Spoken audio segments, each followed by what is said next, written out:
Hello students, welcome to D Kumar classes. तो आज हम लोग बेसिक केमिस्ट्री लेक्चर नंबर 23 करेंगे। तो पिछले लेक्चर में मैंने आप लोगों को बेसिक्स ऑफ केमिकल बॉन्डिंग बताना शुरू किया था। तो पिछले लेक्चर में जो मैंने बताया है उसे फिर से रिकॉल कर देता हूँ। लेकिन यदि किन्हीं स्टूडेंट का छूटा हुआ है पिछला लेक्चर, तो पहले आप लेक्चर नंबर 22 का वीडियो देखने के बाद ही इस लेक्चर पर आएंगे। तो पिछले लेक्चर में मैंने आपको बताना शुरू किया था कि केमिकल बॉन्डिंग क्या है, what is the chemical bond. तो केमिकल बॉन्ड क्या है? तो force of attraction between two atom which hold it together in a molecule is called chemical bond. दो परमाणुओं के बीच में लगने वाला आकर्षण बल है। रासायनिक बंधन क्या है? तो दो परमाणुओं के बीच में लगने वाला आकर्षण बल है, जिसके कारण दो परमाणु एक अणु में एक साथ एग्जिस्ट करती हैं। That is called chemical bond. तो what is the chemical bond? Chemical bond क्या है? तो force of attraction between two atom which hold it together in a molecule is called chemical bond. Atom chemical bond क्यों बनाता?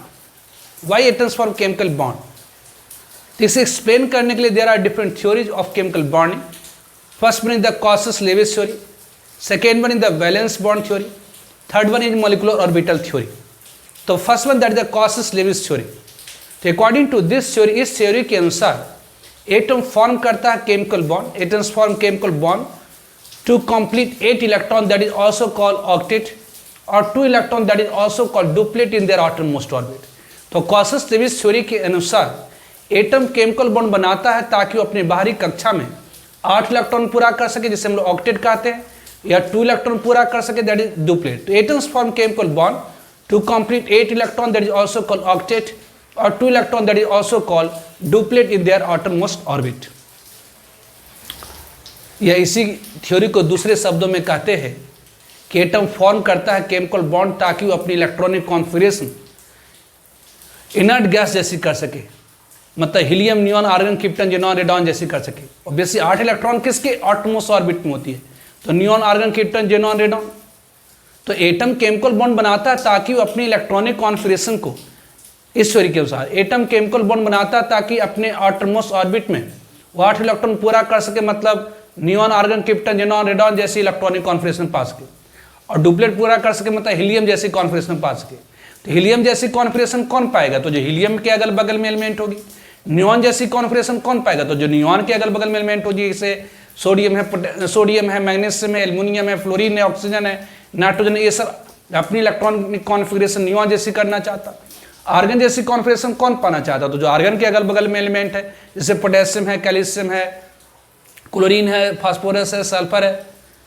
तो कॉसेस-लेविस theory के अनुसार एटम फॉर्म करता है केमिकल बॉन्ड ताकि वो अपने आउटरमोस्ट ऑर्बिट में 8 इलेक्ट्रॉन पूरा कर सके, मतलब ऑक्टेट, या 2 इलेक्ट्रॉन पूरा कर सके, मतलब डुप्लेट। या इसी को हम लोग दूसरे शब्दों में कहते हैं कि एटम फॉर्म करता है केमिकल बॉन्ड ताकि वो अपनी इलेक्ट्रॉनिक कॉन्फिगरेशन इनर्ट गैस जैसी कर सके, मतलब helium, neon, argon, krypton, xenon, radon जैसी कर सके। तो atom helium, neon, argon, krypton, xenon, radon जैसी कॉन्फिगरेशन क्यों पाना चाहता है? तो स्टेबिलिटी के लिए। तो बेसिक रीजन, जो मूल कारण है for formation of chemical bond, that is stability. Atom form करता है chemical bond to get stability, मतलब किसी भी मेथड से अगर एटम अपने इलेक्ट्रॉनिक कॉन्फिगरेशन को स्टेबल कर पा रहा है तो ऑब्वियसली बॉन्ड की फॉर्मेशन करेगा। तो on the basis of this theory 3 types of chemical bond, that is electrovalent और ionic bond, second one is the covalent bond, and third one is coordinate bond. तो first one that is electrovalent bond और ionic bond. तो what is electrovalent और ionic bond? तो a bond which form by complete transfer of electron from outermost orbit of an atom to outermost orbit of another atom is called electrovalent और ionic bond। तो एक ऐसी bond जो electron के complete transfer के कारण form होती है। Bond which form by complete transfer of electron from outermost orbit of an atom to outermost orbit of another atom is called electrovalent और ionic bond। तो इस पर डिफरेंट एग्जांपल्स मैंने आपको बताया था, जैसे bonding in sodium chloride, bonding in sodium hydride, bonding in calcium oxide, bonding in magnesium fluoride, है ना। तो इसी में इसी को आगे बढ़ाते हुए हम लोग डिस्कस करेंगे इलेक्ट्रोवैलेंसी। तो इलेक्ट्रोवैलेंट बॉन्ड पिछले क्लास में आपको मैंने बताया था ना, इलेक्ट्रोवैलेंसी। तो व्हाट इज इलेक्ट्रोवैलेंसी? इलेक्ट्रोवैलेंसी क्या है? What is electrovalency? इलेक्ट्रोवैलेंसी क्या है? तो नंबर ऑफ इलेक्ट्रॉन्स, ये डिफाइंड है, defined as number of electrons loss or gain by an atom, loss or gain by an atom to form electrovalent bond,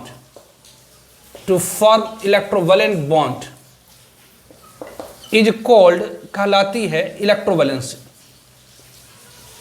तो what is electrovalency? Electrovalency क्या है? तो defined as number of electrons loss और gain by an atom to form electrovalent bond. एक atom electrovalent bond बनाने के लिए जितनी इलेक्ट्रॉन लॉस और गेन करता है वह उसकी इलेक्ट्रोवैलेंसी कहलाती है। तो व्हाट इज इलेक्ट्रोवैलेंसी? इलेक्ट्रोवैलेंसी क्या है?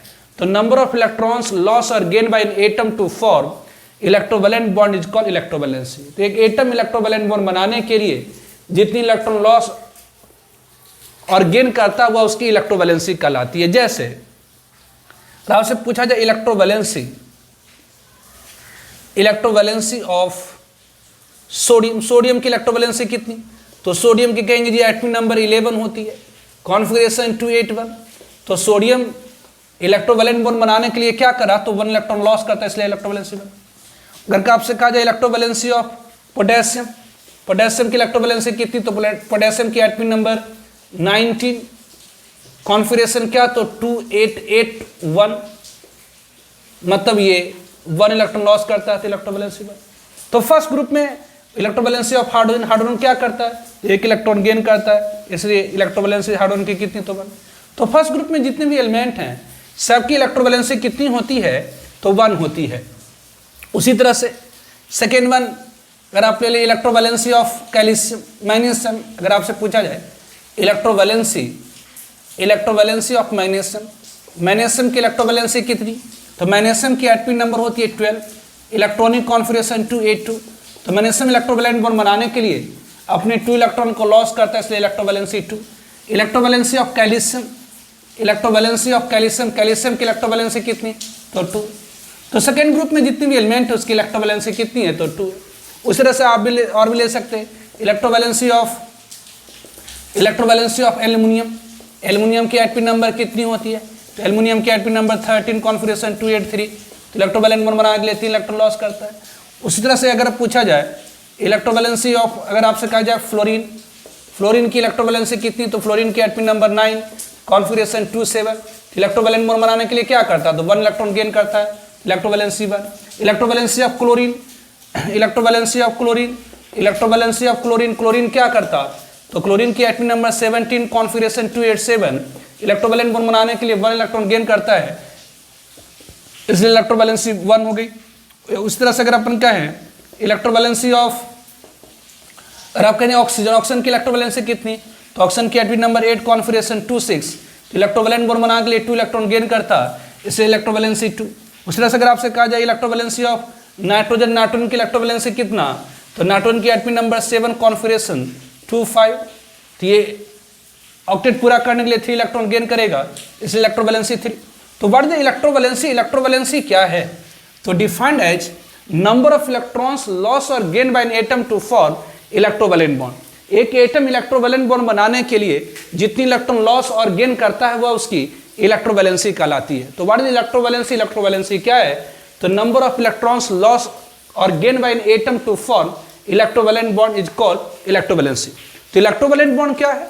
The bond which form by complete transfer of electron from outermost orbit of an atom to outermost orbit of another atom। एक परमाणु के बाहरी कक्षा से दूसरे परमाणु के बाहरी कक्षा तक इलेक्ट्रॉन के पूर्ण स्थानांतरण के कारण जिस रासायनिक बंधन का निर्माण होता है उसे हम विद्युत संयोजक बंधन कहते हैं। तो विद्युत संयोजक बंधन क्या है?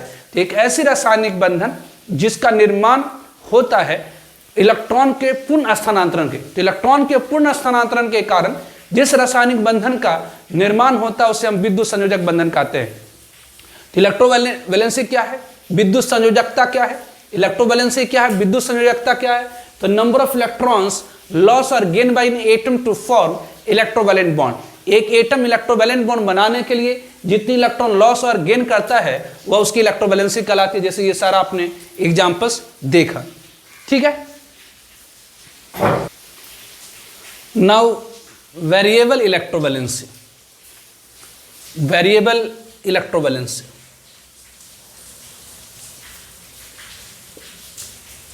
वेरिएबल इलेक्ट्रोवैलेंसी, वेरिएबल मतलब परिवर्तनशील,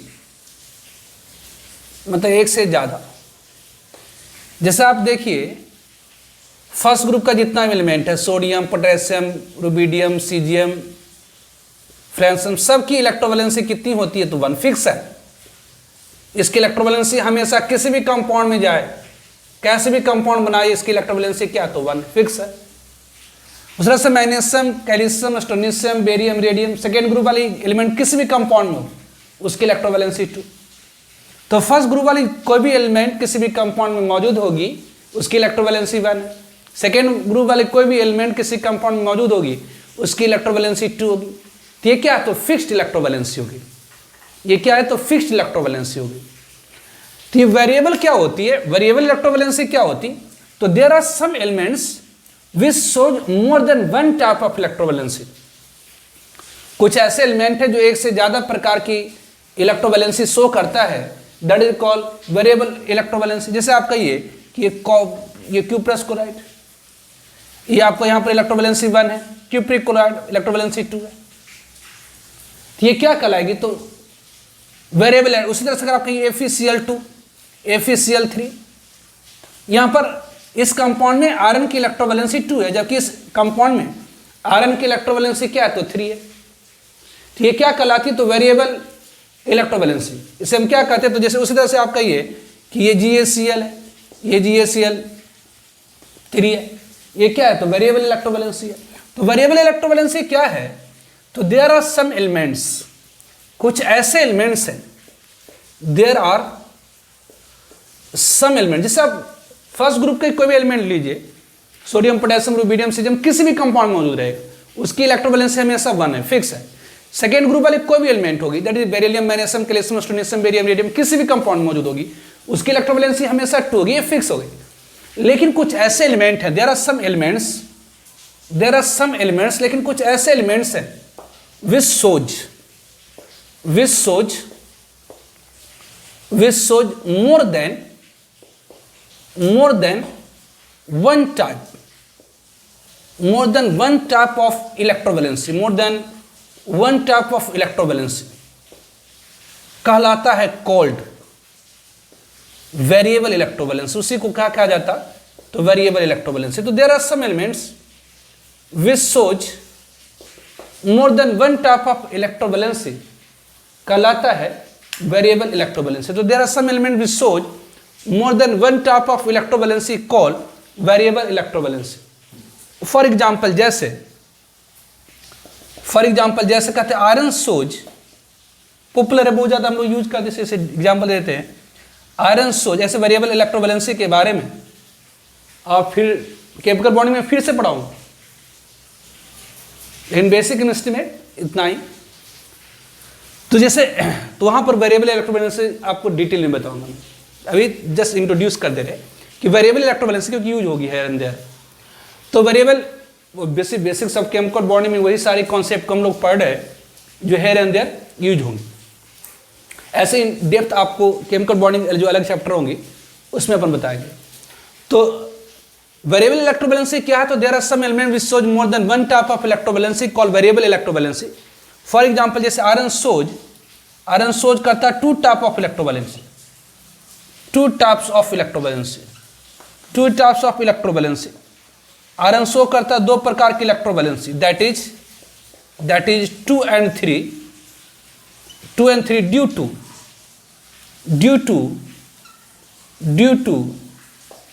इनस्टेबिलिटी ऑफ कोर। तो आयरन शो करता है 2 टाइप ऑफ इलेक्ट्रोवैलेंसी, आयरन की दो प्रकार की इलेक्ट्रोवैलेंसी होती है, 2 and 3, that is due to instability of core. For example जैसे आयरन आप ले लीजिए, आयरन की एटॉमिक नंबर 26 इलेक्ट्रॉनिक कॉन्फ्रेंस मैंने बताया था कि आर्गन है ये 3d6, ये 4s2 होती है। It is electronic configuration of iron, आपको मैंने बताया था। तो आयरन के वैलेंस सेल में कितनी इलेक्ट्रॉन है? तो 2। तो आयरन के आउटरमोस्ट सेल में बाहरी कक्षा में कितनी इलेक्ट्रॉन है? तो 2। इसे आयरन इलेक्ट्रोवैलेंट बॉन्ड बनाने के लिए क्या करता? तो आयरन इलेक्ट्रोवैलेंट बॉन्ड बनाने के लिए अपने आउटरमोस्ट ऑर्बिट की 2 इलेक्ट्रॉन को लॉस कर देता है। मतलब ये 2 इलेक्ट्रॉन लॉस कर दिया, मतलब Fe+2 हो गई। तो यहां पर आयरन की इलेक्ट्रोवैलेंसी कितनी हो गई? तो यहां पर आयरन की इलेक्ट्रोवैलेंसी हो गई 2, यहां पर आयरन की इलेक्ट्रोवैलेंसी हो गई 2, यहां पर आयरन की इलेक्ट्रोवैलेंसी हो गई 2। लेकिन 2 इलेक्ट्रॉन लॉस करने के बाद भी आयरन की जो इलेक्ट्रॉनिक कॉन्फिगरेशन है यह भी पूरी तरह से स्थायित्व नहीं पा पाया, मतलब अभी भी लेस स्टेबल है। क्यों? क्योंकि यह पार्शियली फिल्ड है। जो पार्शियली फिल्ड सब ऑर्बिट होती हैं वो लेस स्टेबल होती है। तो आयरन के आउटरमोस्ट ऑर्बिट में 2 इलेक्ट्रॉन है, वैलेंस शेल में 2 इलेक्ट्रॉन, इसलिए आयरन इलेक्ट्रोवैलेंट बॉन्ड बनाने के लिए अपने आउटरमोस्ट ऑर्बिट के 2 इलेक्ट्रॉन को लॉस कर दिया, मतलब इसकी इलेक्ट्रोवैलेंसी 2 हुई। लेकिन 2 इलेक्ट्रॉन लॉस करने के बाद भी आयरन की इलेक्ट्रॉनिक कॉन्फिगरेशन स्टेबल नहीं हो पाई, इसलिए अपने आप को मोर स्टेबल करने के लिए 1 मोर इलेक्ट्रॉन को लॉस कर देगा, और इस तरह से एक और इलेक्ट्रॉन लॉस होगी, तो अब ये 3d5 हो गए। 3d5 मतलब ये क्या हुआ? हाफ फील्ड हो गई। अगर डी में 10 इलेक्ट्रॉन हो तो फुल फील्ड, डी में 5 हो तो हाफ फील्ड, अगर डी में 1 2 3 4 6 8 9 हो तो ये सबको क्या कहेंगे? Partially field. तो जो हाफ फील्ड सब ऑर्बिट होती हैं वो क्या होती है? तो मोर स्टेबल होती है। ये क्या होती है? तो मोर स्टेबल होती है। ये मोर स्टेबल होती है, स्टेबिलिटी पा लिया। तो आयरन शो करता variable electrovalency that is due to instability of core. ऐसे और भी सारे एग्जांपल्स हैं। ट्रांजिशन एलिमेंट जनरली कहते हैं जो ट्रांजिशन एलिमेंट होती है। ट्रांजिशन एलिमेंट मतलब D block element. D block element मतलब वैसे एलिमेंट जिसकी इलेक्ट्रॉनिक कॉन्फिगरेशन आप लिखते हैं और लास्ट इलेक्ट्रॉन डी सबसेल में जाता है, वैसे एलिमेंट जिसकी इलेक्ट्रॉनिक कॉन्फिगरेशन आप लिखते हैं और लास्ट इलेक्ट्रॉन डी सबसेल में जाता है, वैसे एलिमेंट जिसकी इलेक्ट्रॉनिक कॉन्फिगरेशन लिखते हैं और लास्ट इलेक्ट्रॉन डी सबसेल में जाता है, that is D block element, या इसी को हम लोग ट्रांजिशन एलिमेंट कहते हैं। तो ट्रांजिशन एलिमेंट शो करता है variable electrovalency. Transition element show करता है क्या? तो वेरिएबल इलेक्ट्रोवैलेंसी। जो ट्रांजिशन एलिमेंट होते हैं, ट्रांजिशन एलिमेंट मतलब transition element means D block element. D block element मतलब that is D block element. D block element मतलब वैसे एलिमेंट जिसकी इलेक्ट्रॉनिक कॉन्फिगरेशन अगर हम लिखते हैं लास्ट इलेक्ट्रॉन डी सबसेल में जाता है, that is called D block element. तो ट्रांजिशन एलिमेंट या that is the D block element show करता है, शोज वेरिएबल इलेक्ट्रोवैलेंसी। ये शो करता है वेरिएबल इलेक्ट्रोवैलेंसी। इसके अलावा भी पी ब्लॉक में जैसे कहते हैं कि गैलियम आर्नियम थैरियम शो करता है variable electrovalency, that is due to inert pair effect. उससे से जर्मेनियम टिन लेड शो करता है variable electrovalency, that is due to inert pair effect. तो ये इन सब चीज़ों के बारे में, इनर्ट पेयर इफेक्ट, इन सबको हम लोग डिटेल में केमिकल बॉन्डिंग लेक्चर में देखेंगे। अभी तक बस बेसिक है, तो जस्ट इंट्रोड्यूस कर दे रहा हूँ मैं कि वेरिएबल इलेक्ट्रोवैलेंसी क्या है। तो कुछ एलिमेंट जो शो करते हैं एक से ज़्यादा प्रकार की इलेक्ट्रोवैलेंसी कहलाता है वेरिएबल इलेक्ट्रोवैलेंसी। जैसे आयरन शो करता है 2 तरह की electrovalency 2 and 3, that is due to instability of core. ऐसे इन जनरल जो ट्रांजिशन एलिमेंट होती है, जो डी ब्लॉक की एलिमेंट होती है, वो शो करती है वेरिएबल इलेक्ट्रोवैलेंसी। ठीक है। Now favourable conditions to form electrovalent bond. Now favourable conditions to form electrovalent bond. Electrovalent bond बनाने के लिए favourable conditions to form electrovalent bond. Electrovalent bond बनाने के लिए फेवरेबल कंडीशंस। तो if an element have 1 2 or 3 electron and other element have 5 6 or 7 electron in their outermost orbit, favors formation of electrovalent bond। यदि एक atom है जिसके outermost orbit में 1 2 और 3 इलेक्ट्रॉन है और दूसरी एटम जिसके ऑटोनोमस ऑर्बिट में 5, 6 और 7 इलेक्ट्रॉन्स है, वो फेवर करता फॉर्मेशन ऑफ इलेक्ट्रोवैलेंट बॉन्ड। तो favourable conditions to form electrovalent bond, तो if an atom have 1, 2 or 3 electrons in outermost orbit,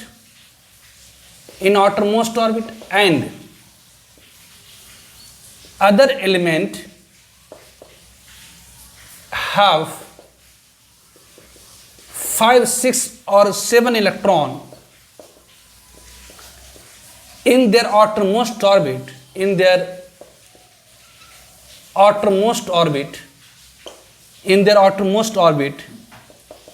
favors formation of electrovalent bond.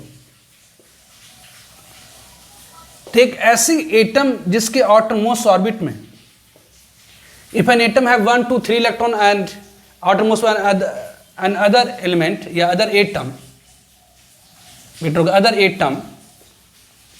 have 5, 6 और 7 electron in their outermost orbit, favour formation of electrovalent.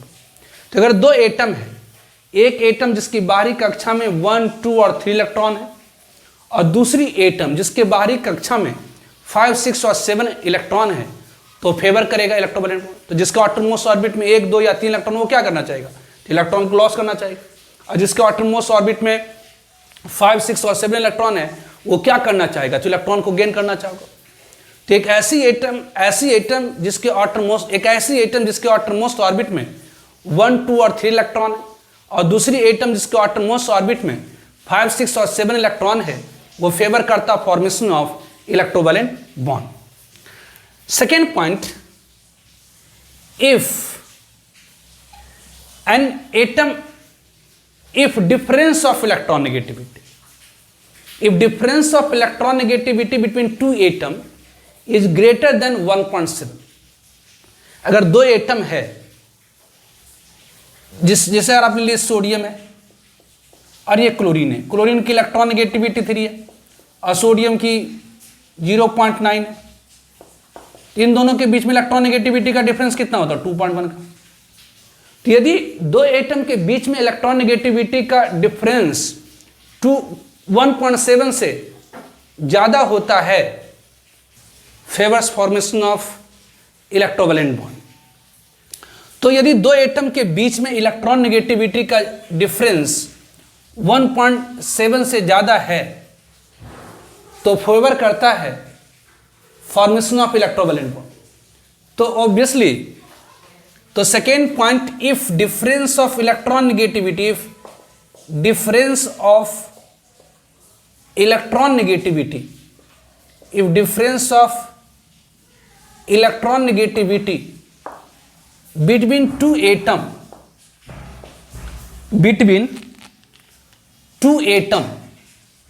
between two atom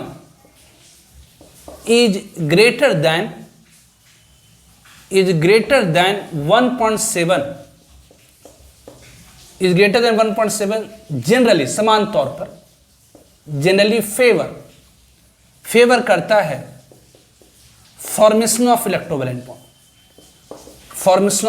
तो यदि दो atom के बीच में electron negativity का difference 1.7 से ज्यादा है, तो जनरली फेवर करता फॉर्मेशन ऑफ इलेक्ट्रोवैलेंट। इसका कुछ एक्सेप्शन भी है जो हम लोग आगे डिस्कस करेंगे।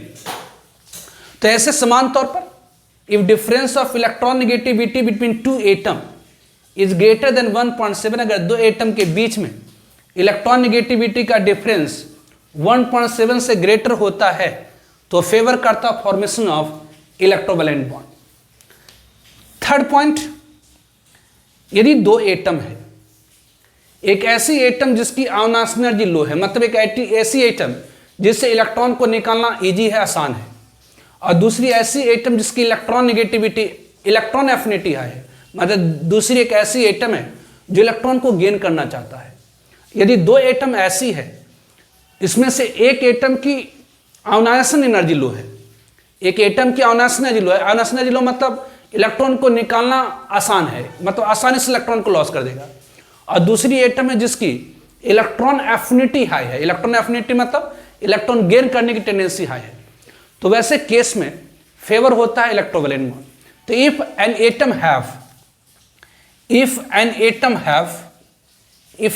Have low ionization energy, low ionization energy, ionization energy मतलब इलेक्ट्रॉन को निकालने में लगी एनर्जी। लो आयोनाइजेशन एनर्जी मतलब एक ऐसी एटम है जिससे इलेक्ट्रॉन को निकालने में कम एनर्जी लग रही है। If an atom have low ionization energy and another atom have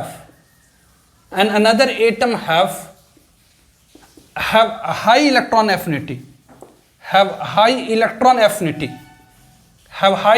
affinity, favors, वो फेवर करता है क्या? तो favour formation of electrovalent bond, वो फेवर करता है फॉर्मेशन ऑफ इलेक्ट्रोवैलेंट बॉन्ड। तो यदि दो एटम है, एक ऐसी एटम जिसकी आयोनाइजेशन एनर्जी लो है और इलेक्ट्रॉन एफिनिटी हाई है, तो फेवर करता फॉर्मेशन ऑफ इलेक्ट्रोवैलेंट बॉन्ड। तो favourable conditions to for electrovalent bond, electrovalent bond बनाने के लिए जो फेवरेबल कंडीशन है, मतलब सपोर्टिव कंडीशन है, यदि दो एटम है, एक ऐसी एटम जिसके बाहरी कक्षा में 1, 2 और 3 इलेक्ट्रॉन है और दूसरी एटम जिसके एटमॉस ऑर्बिट में 5, 6 और 7 इलेक्ट्रॉन है, वो फेवर करता formation of electrovalent bond. If difference of electron negativity between two atom is greater than 1.7, अगर दो एटम के बीच में इलेक्ट्रॉन नेगेटिविटी का डिफरेंस 1.7 से ज्यादा होता है तो फेवर करता formation of electrovalent bond. If an atom have low ionization energy, एक ऐसी एटम जिसकी आयोनाइजेशन एनर्जी लो है और इलेक्ट्रॉन एफिनिटी हाई है, वो फेवर करता फॉर्मेशन ऑफ इलेक्ट्रोवैलेंट बॉन्ड। ठीक है। Now existence of different types of ions. Now existence of different types of ions. The existence of different types of ions. तो different types of ion exist करती हैं। First one, ions like helium, helium जैसा ion. इसके example जैसे आप लीजिए hydride ion, H-, H- मतलब hydride ion, इसको क्या कहते हैं? Hydride ion. तो हाइड्राइड आयन में हाइड्रोजन की एटमी नंबर 1, लेकिन हाइड्रोजन के पास एक एक्स्ट्रा इलेक्ट्रॉन आ गया, मतलब ये 2, तो H- के पास 2 इलेक्ट्रॉन, मतलब हीलियम जैसी कॉन्फिगरेशन होगी इसकी। तो हाइड्राइड आयन क्या है? तो आयन लाइक हीलियम है। उसी तरह से आपका ये लिथियम प्लस आयन, ये क्या है? तो लिथियम की एटमी नंबर 3, कॉन्फिगरेशन 2, 1, लेकिन लिथियम से अगर एक इलेक्ट्रॉन लॉस हो गया तो सिंपल 2, मतलब हीलियम जैसी कॉन्फिगरेशन हो गई, तो लिथियम आयन। उस तरह से आपकी बेरिलियम प्लस 2 आयन। तो ये सब क्या है? तो आयंस लाइक हीलियम है। ये सब B+2 का दीजिए, बेरिलियम आयन, कॉन्फिगरेशन 2, 2, लेकिन बेरिलियम से अगर 2 इलेक्ट्रॉन लॉस हो जाए तो इसके एटमॉस ऑर्बिट से 2 इलेक्ट्रॉन, तो सिंपल 2 इलेक्ट्रॉन, मतलब हीलियम जैसा कॉन्फिगरेशन हो गया। तो पहला जो आयन एग्जिस्ट करता है like helium. Second one, ions having, दूसरी type, ions having 8 electron in their outermost shell, in their outermost shell, ions having 8 electron in their outermost shell, in their outermost shell, in their outermost shell. तो वैसे ions जिसके Atmos shell में 8 electron है। For example जैसे आप कह दें कि जी F- फ्लोराइड आयन है, फ्लोरीन की एटमी नंबर 9 होती है, कॉन्फिगरेशन 2, 7, तो F- अगर कह दीजिए मतलब ये क्या हुआ? तो 2, एक इलेक्ट्रॉन और गेन हुआ तो 2, 8। तो फ्लोराइड आयन के वैलेंस शेल में कितना? तो 8 इलेक्ट्रॉन। उसी तरह से oxide ion O-2, oxide ion, oxygen की एटमी नंबर कितनी? तो 8, कॉन्फिगरेशन 2, 6, लेकिन O-2 हो गया, मतलब क्या हुआ? तो 2 इलेक्ट्रॉन और आगे, मतलब 2, 8। तो अगर आपका जो फ्लोराइड आयन, ऑक्साइड आयन है ना, उसी तरह से क्या नाइट्राइड आयन N-3, तो नाइट्रोजन की एटमी नंबर कितनी? तो 7, कॉन्फिगरेशन 2, 5, लेकिन अगर 3 इलेक्ट्रॉन और आ गया तो 8 इलेक्ट्रॉन पूरा हो गया। तो नाइट्राइड आयन क्या है? Ions having 8 electron in their outermost shell, या इसे कहते हैं आयंस हैविंग नोबल कॉन्फिगरेशन, या इसे कहते हैं, या इसी को आप लोग कह सकते हैं ions having inert configuration, noble configuration मतलब inert configuration, ions having noble configuration या इनर्ट कॉन्फिगरेशन, जैसे फ्लोराइड हो गया, ऑक्साइड हो गया, आप ऑब्वियसली ले लीजिए सोडियम आयन ले लीजिए, पोटेशियम आयन ले लीजिए, इन सब के रुबिडियम आयन ले लीजिए, सीजियम आयन ले लीजिए, इन सब की आउटरमोस्ट ऑर्बिट में क्या है उस तरह से आप ले सकते हैं। मैग्नीशियम आयन ले लीजिए, कैल्शियम आयन ले लीजिए, मैग्नीशियम आयन ले लीजिए, कैल्शियम आयन ले लीजिए, है ना, और भी ले सकते हैं, क्लोराइड आयन ले लीजिए, सल्फाइड आयन ले लीजिए, फॉस्फाइड आयन ले लीजिए। इन सब के आउटरमोस्ट और सेल में कितनी इलेक्ट्रॉन है, तो 8 इलेक्ट्रॉन। तो पहला आयंस लाइक हीलियम, दूसरा ions having 8 electron in the outermost shell, या कहते हैं आयंस हैविंग इनर्ट कॉन्फिगरेशन, जैसे हम लोग क्या कहते हैं ions having inert configuration. Third one, तीसरी type, ions having 18 electron in the outermost orbit. ऐसा नहीं है कि वही आयन ही सिर्फ एग्जिस्ट करते हैं जिसके आउटरमोस्ट ऑर्बिट में 8 इलेक्ट्रॉन है, वैसे भी आयंस एग्जिस्ट करते हैं जिसके आउटरमोस्ट ऑर्बिट में 18 इलेक्ट्रॉन्स हैं। तो ions having 18 electron in the outermost orbit, having 18 electrons in their outermost shell, in their outermost shell, in their outermost shell, in their outermost shell। और इसी को हम लोग कहते हैं, और इसी को हम लोग कहते हैं ions having pseudo inert configuration. Pseudo मतलब छद्म, झूठा, having pseudo inert configuration, pseudo inert configuration, या इसी को हम लोग कहते हैं ions having pseudo inert configuration. For example, जैसे अगर देखिए Cu प्लस, ये Cu प्लस क्या है, तो कॉपर की एटमी नंबर 29 होती है, कॉन्फिगरेशन 28181 होती है, लेकिन कॉपर से अगर एक इलेक्ट्रॉन निकल जाए तो ये 2818 हो गई। तो copper plus one ion exist करती है। तो कॉपर प्लस वन आयन के वैलेंस सेल में कितने इलेक्ट्रॉन है, 18। तो वैसे आयन जिसके बाहरी कक्षा में 18 इलेक्ट्रॉन होता है उसे हम कहते हैं ions having pseudo inert configuration. लग रहा है कि 8 है, लेकिन एक्चुअली में 8 नहीं, क्या है, 18 है। तो ऐसे आयंस जिसका आउटरमोस्ट ऑर्बिट में 18 इलेक्ट्रॉन्स होती हैं उसे हम कहते हैं ions having pseudo inert configuration. Ions having pseudo inert configuration, जैसे Cu प्लस हो गया, ऑब्वियसली और भी ले सकते हैं, Ag प्लस ले सकते हैं उसी ग्रुप में, है ना, Ag प्लस ले सकते हैं, ये कैडियम जिंक प्लस 2 ले सकते हैं, Zn प्लस 2 ले सकते हैं, ऑब्वियसली कैडियम प्लस 2 ले सकते हैं, मरकरी प्लस 2 ले सकते हैं। तो ऐसे ये सब कौन से आयन हैं, तो वैसे आयंस हैं जिसके आउटरमोस्ट ऑर्बिट में 18 इलेक्ट्रॉन है। तो ये ions having pseudo inert configuration. आगे और पढ़िएगा, ions having inert ions due to, next one, ions due to instability of core, ions due to instability of core. जैसे आप अभी जस्ट देखें कि जो आपका Fe+2 Fe+3 आयंस क्यों एग्जिस्ट कर रहा था, तो due to instability of core, instability of core के कारण भी होती है। Ions due to inert pair effect होती है, आगे डिस्कस करेंगे inert pair effect. Polyatomic ions, polyatomic ions, poly मतलब होता मेनी, एटम मतलब परमाणु, बहुत सारे परमाणुओं से जो बना हुआ आयन होता है, that is called polyatomic ion. जैसे हाइड्रोक्साइड आयन OH-, ये क्या, तो पॉलीएटमिक आयन है। Cyanide ion Cn-, polyatomic ion. Carbonate ion CO3-2, obviously nitrate ion NO3-, phosphate ion PO4-3, sulphate ion SO4-2, oxalate ion C2O4-2। तो ये सारे क्या हैं, तो पॉलीएटमिक आयंस हैं। ये सारे क्या हैं, तो पॉलीएटमिक आयंस हैं। ये सारे क्या हैं, तो पॉलीएटमिक आयंस हैं। तो ऐसा नहीं कि सिर्फ वही आयंस एग्जिस्ट करते हैं जिसकी कॉन्फिगरेशन हीलियम जैसा हो जाए या neon argon krypton xenon radon जैसा हो जाए, उसके अलावा भी बहुत सारे आयंस एग्जिस्ट करते हैं। जैसे पहला तो आयंस लाइक हीलियम हो गई, ions having 8 electron their outermost orbit, मतलब आयंस हैविंग इनर्ट कॉन्फिगरेशन हो गई। उसके अलावा ions having 18 electron in their outermost orbit, मतलब ions having pseudo inert configuration हो गई। Ions due to instability of core, ions due to inert pair effect, inert pair effect के कारण भी आयंस एग्जिस्ट करती हैं, जैसे Pb+2 In+1, है ना, Ga+1, ये सब इनर्ट पेयर के कारण होता है। पॉलीएटमिक आयंस मतलब बहुत सारा एटम आपस में मिलकर के आयन बनाता है। तो ये सारी आयंस एग्जिस्ट करती हैं, ठीक है। Now method to write formula of ionic compound.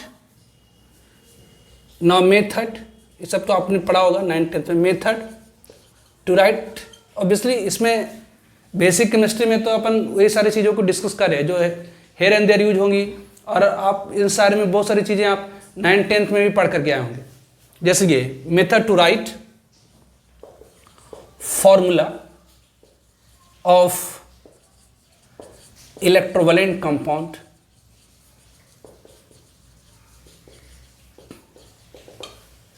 तो इसमें क्या करते थे, तो अगर मान लेते कोई एलिमेंट ए है और ये एलिमेंट बी है,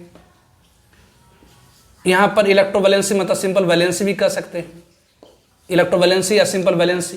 अगर मान लेते इसकी इलेक्ट्रोवैलेंसी x है, इसकी y है, तो फॉर्मूला लिखने के लिए क्या करते थे, तो क्रॉस कर देते थे। मतलब इसकी फॉर्मूला क्या हो जाएगी, तो अगर इसकी इलेक्ट्रोवैलेंसी x है तो इधर चला जाएगा, ये है तो a बाई dx, ये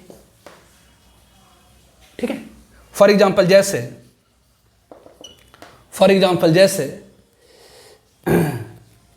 अगर आपसे कहा जाएगा write chemical formula of following compounds, इन सारे कंपाउंड्स की केमिकल फॉर्मूला। जैसे फर्स्ट वन, अगर आपसे कहा जाए कि magnesium nitride, second one aluminium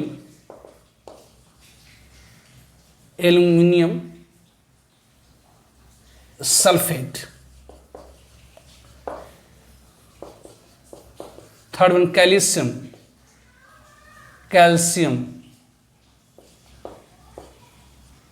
phosphate.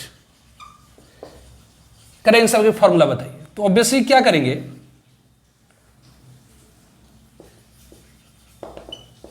तो पहला आपका है मैग्नीशियम नाइट्राइड, तो ये मैग्नीशियम हो गई, नाइट्राइड मतलब नाइट्रोजन हो गई। तो मैग्नीशियम की एटॉमिक नंबर कितनी होती है, तो 12। तो मैग्नीशियम की इलेक्ट्रोवैलेंसी कितनी, तो मैग्नीशियम की वैलेंस में 2, और नाइट्रोजन की एटॉमिक नंबर कितनी, तो 7 कॉन्फिगरेशन 2 5। ऑक्टेट पूरा करने के लिए 3 इलेक्ट्रॉन गेन करता है, इसलिए इलेक्ट्रोवैलेंसी 3। तो फॉर्मूला लिखने के लिए क्या करेंगे, तो क्रॉस मल्टीप्लिकेशन कर देंगे। तो मैग्नीशियम नाइट्राइड की फॉर्मूला क्या हो जाएगी, तो Mg3 N2 की मैग्नीशियम नाइट्राइड, है ना। उसी तरह से आपसे कहा जा रहा है कि एल्युमिनियम सल्फेट की फॉर्मूला क्या होगी, एल्युमिनियम सल्फेट की फॉर्मूला क्या होगी, तो एल्युमिनियम सल्फेट मतलब SO4। इसकी वैलेंसी कितनी होती है, सल्फेट के ऊपर -2 मतलब 2 होता है, सिंपल कही 2 माइनस सिर्फ रिप्रेजेंट करता है इलेक्ट्रॉन, ये गेन करता है, लॉस करता है। और एल्युमिनियम की वैलेंसी क्या होती है, तो 3 होती है। तो इसको क्रॉस कर दीजिएगा, इसको क्रॉस, तो ये क्या हो जाएगा, Al2SO4 होल 3 हो जाएगी। अगर आपसे कहा जा रहा है कैल्शियम फॉस्फेट, तो ये कैल्शियम है, फॉस्फेट है। तो कैल्शियम की वैलेंसी कितनी होती है, तो ऑब्वियसली 2, कैल्शियम की एटॉमिक नंबर 20 कॉन्फिगरेशन 2882, और फॉस्फेट की PO4 -3 होती है, मतलब सिंपल 3 कही। तो क्या करेगा, फॉर्मूला लिखने के लिए क्रॉस कर दीजिएगा। तो ये कैल्शियम फॉस्फेट क्या होगी, तो Ca3PO4 होल 2। तो ये तो 9th 10th में आपने पढ़ा होगा, method to write formula of electrovalent compound. इस तरह से मतलब एलिमेंट को लिखिए, मतलब आयन को लिखिए, उसके ऊपर उसकी इलेक्ट्रोवैलेंसी को लिखिए, फिर क्रॉस कर दीजिए, फॉर्मूला हो जाएगा। एक क्वेश्चन है नीट का, मैं आपको बता देता हूँ उससे रिलेटेड। तो क्वेश्चन है नीट 2018 में पूछा है कि magnesium form ionic compound with X, magnesium form करता ionic compound with X if electronic configuration of X is 1:2:2p3, the simplest formula of compound is. तो ऑब्वियस है मैग्नीशियम फॉर्म करता कंपाउंड X के साथ। कर बताइए कि अगर X की इलेक्ट्रॉनिक कॉन्फिगरेशन ये है तो फॉर्मूला क्या होगा। तो फॉर्मूला लिखने के लिए क्या करना है, तो वैलेंसी लिखनी होगी। फॉर्मूला लिखने के लिए क्या होगा, तो पहले तो एलिमेंट लिखिए, और उसके ऊपर इसकी वैलेंसी देख लीजिए, मतलब इलेक्ट्रोवैलेंसी लिख दीजिए। तो मैग्नीशियम के एटॉमिक नंबर 12, कॉन्फिगरेशन 282, मैग्नीशियम के वैलेंसी में 2 इलेक्ट्रॉन, तो वैलेंसी 2। ये कौन सी है, एक्स कौन सा है? तो ऐसे आप देखिए तो ये नाइट्रोजन है, या ऐसे इसका आउटरमोस्ट ऑर्बिट में कितना इलेक्ट्रॉन है, यहाँ पर आउटरमोस्ट कौन होंगे, तो 2s2 2p3। तो इसका आउटरमोस्ट ऑर्बिट में कितना, तो 5 इलेक्ट्रॉन है। ऑक्टेट पूरा करने के लिए कितना घट रहा, तो 3 इलेक्ट्रॉन, मतलब इसकी इलेक्ट्रोवैलेंसी क्या होगी, तो 3 होगी।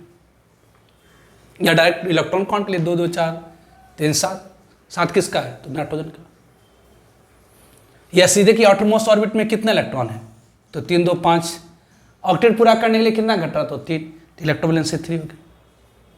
तो मैग्नीशियम के आउटरमोस्ट सेल में 2 इलेक्ट्रॉन होते से वैलेंसी 2, एक्स के वैलेंस में 3, तो ये 3 क्रॉस कर दीजिए। तो फॉर्मूला क्या होगी, तो Mg3x2, Mg3x2 मतलब सी इज द करेक्ट ऑप्शन। ये भी एक बार जेईई में पूछा है, करा कि the electronic configuration of 4 elements, 4 element की इलेक्ट्रॉनिक कॉन्फिगरेशन दिखा हुआ है, L Q P R। करा the formula of ionic compound form between them are. अगर देखिए ये अगर काउंट करिए 2 2 4 4 8, ऑक्सीजन है, या इसके वैलेंस में कितने इलेक्ट्रॉन है जी, 4 2 6। ऑक्टेट पूरा करने में 2 ही इलेक्ट्रॉन घट रहा, मतलब यहाँ पर इसकी इलेक्ट्रोवैलेंसी कितनी है, ये इलेक्ट्रोवैलेंसी सिंपल की वैलेंसी कितनी है, तो यहाँ पर 2 है। ये ऑक्सीजन की वैलेंसी 2 होती है। ये क्या है, तो 1s2 2s2 2p6 3s2। इसके वैलेंसी में कितना इलेक्ट्रॉन है, तो वैलेंसी में तो आउटरमोस्ट सेल, ये 7 है, मतलब यहाँ पर वैलेंसी इसकी कितनी है, तो 1 है। इसकी यहाँ पर वैलेंसी कितनी है, तो 1 है, वैलेंसी 1 है। ऐसे देखिए क्लोरीन है जी, ये क्लोरीन है, 17 इलेक्ट्रॉन है, 2 2 4 6 10 12 17। ये क्या है, तो ये 1, इसके वैलेंसी में कितना, वैलेंसी में तो आउटरमोस्ट यहाँ 1 इलेक्ट्रॉन है। ये सोडियम है एक्चुअली, है ना, P इज सोडियम, 11 इलेक्ट्रॉन है, 1s2 2s2 2p6।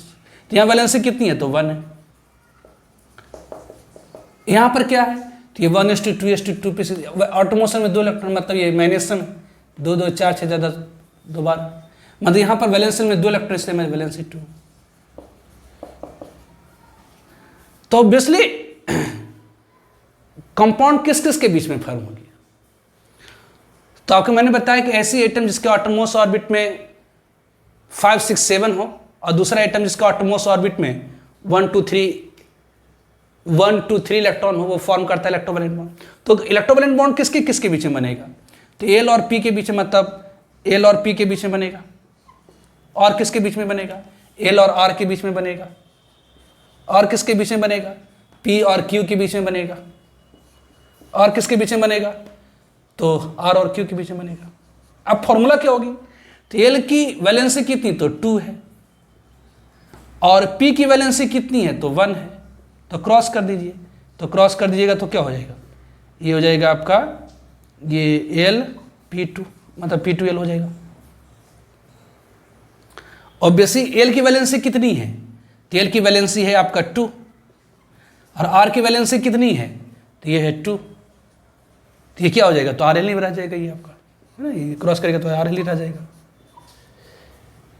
Obviously P की वैलेंसी कितनी है, तो 1, और Q की वैलेंसी कितनी है, तो 1, मतलब ये PQ ही रह जाएगा आपका।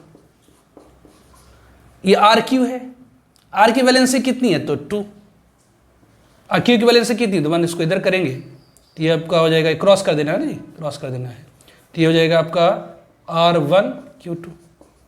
कौन से ऑप्शन मैच कर रही है, तो C is the correct option. तो इस तरह से करते हैं अपने से, ठीक है। तो आज ये बेसिक्स ऑफ इलेक्ट्रोवैलेंट बॉन्ड हो गए। नेक्स्ट लेक्चर में मैं आपको कोवैलेंट बॉन्ड के बारे में बताऊंगा, ठीक है। ये बेसिक ऑफ केमिकल बॉन्डिंग है। केमिकल बॉन्डिंग फिर से हम लोग डेप्थ में पढ़ेंगे, लेकिन अभी बेसिक्स है। एलिमेंट्री आइडियाज़ तो आपको चाहिए केमिकल बॉन्डिंग, क्योंकि chemistry is basically study of atoms and molecule. Atom और मॉलिक्यूल के बारे में तो आपको ठीक ठाक जानकारी होनी चाहिए केमिस्ट्री पढ़ने से पहले, ठीक है।